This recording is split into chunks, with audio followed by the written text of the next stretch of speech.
Sabe aquela ideia de que o direito é tipo uma máquina? Que a gente coloca os fatos de um lado, a lei do outro e pronto, sai uma sentença? Bom, será que é tão simples assim? Hoje, a gente vai desmontar essa visão e construir um entendimento bem mais real de como as decisões judiciais são de fato construídas.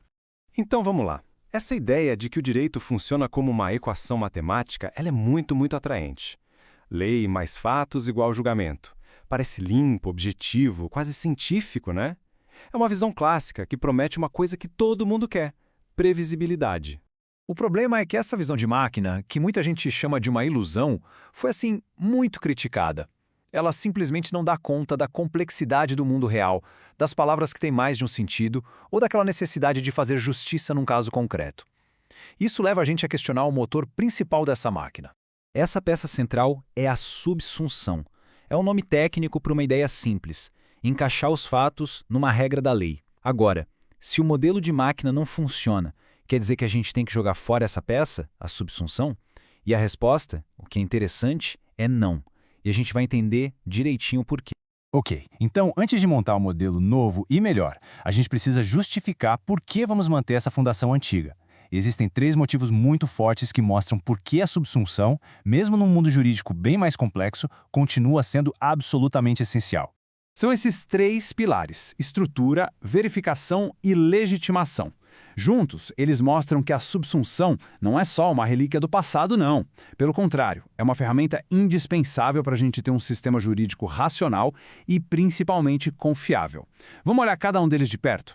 Olha só que perfeito esse contraste. Sem a estrutura da subsunção, o raciocínio jurídico pode virar esse caos que a gente vê na esquerda. Com ela, a gente tem trilhos, um caminho claro, como no exemplo da direita. A lei de roubo exige ameaça. Os fatos não têm ameaça. Conclusão, não é roubo. A lei de furto não exige, os fatos se encaixam. Conclusão, é furto. É lógico, sequencial, claro. E essa clareza toda leva direto para o nosso segundo ponto. Porque, quando se tem uma estrutura, é possível verificar cada etapa. A norma foi usada do jeito certo? Os fatos foram levados em conta? A conclusão faz sentido a partir do que veio antes? A subsunção transforma a decisão que poderia ser uma caixa preta num processo transparente e que pode ser controlado. E aqui a gente chega no ponto-chave. Ao seguir essa estrutura, a decisão do juiz ganha legitimidade democrática. A pessoa que julga está, na prática, falando para a sociedade: olha, essa decisão não veio da minha cabeça. Ela tem um fundamento racional que qualquer um pode seguir e checar. É isso que constrói a confiança no sistema de justiça. Bom, a gente já viu que a subsunção é necessária, mas ela não funciona sozinha, no vácuo. E aqui entra a peça que faltava naquele modelo de máquina: a interpretação, ou, como se diz, a hermenêutica. Subsunção e interpretação não são coisas separadas. Elas, na verdade, dançam juntas. O que a gente vê aqui é um processo dialético, sabe? Um vai e vem, não é uma linha reta. O juiz propõe um sentido para a lei, aí ele tenta aplicar nos fatos. Ele percebe que o encaixe não ficou bom, então ele volta, refina o sentido da lei. Essa conversa constante, onde o significado da norma e os fatos do caso vão se moldando um ao outro, até acharem um encaixe perfeito. E a grande consequência dessa dança é essa aqui. O que se aplica no fim das contas não são as palavras frias, literais de uma lei escrita décadas atrás. O que se aplica é a norma com o significado que foi construído e refinado para aquele caso específico. É assim que o direito consegue se manter vivo, atual e justo. Agora que a gente entendeu as peças, chegou a hora de montar o quebra-cabeça.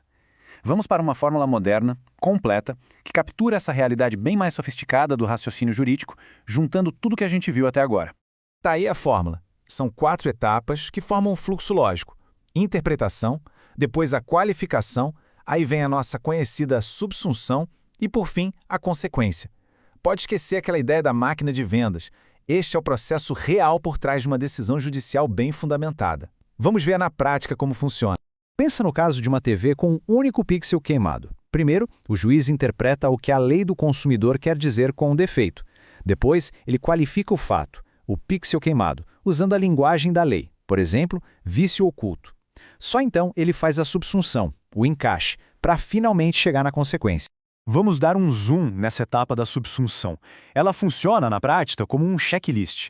A lei, depois de interpretada, exige um vício oculto que afeta a funcionalidade e não era visível na hora da compra? Sim. Os fatos qualificados, ou seja, o pixel queimado que atrapalha a imagem e foi descoberto depois, entregam isso? Sim. Cheque. O encaixe é perfeito. E com esse encaixe confirmado, a gente chega na última etapa, a consequência. Aquela conclusão abstrata de que a lei se aplica se transforma em uma ordem concreta, do mundo real. Nesse nosso caso, a loja é obrigada a devolver o dinheiro do cliente. O direito sai do papel e atua na vida das pessoas.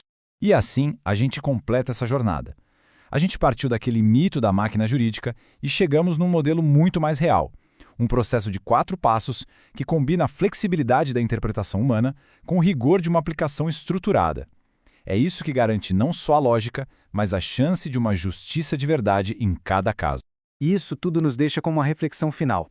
Se a gente reconhece que existe esse elemento humano interpretativo que é tão central no direito, a grande pergunta que fica no ar é: o que garante a imparcialidade? Quais são os mecanismos que protegem o sistema contra o viés pessoal, contra a arbitrariedade? É uma questão fundamental que fica para a gente pensar.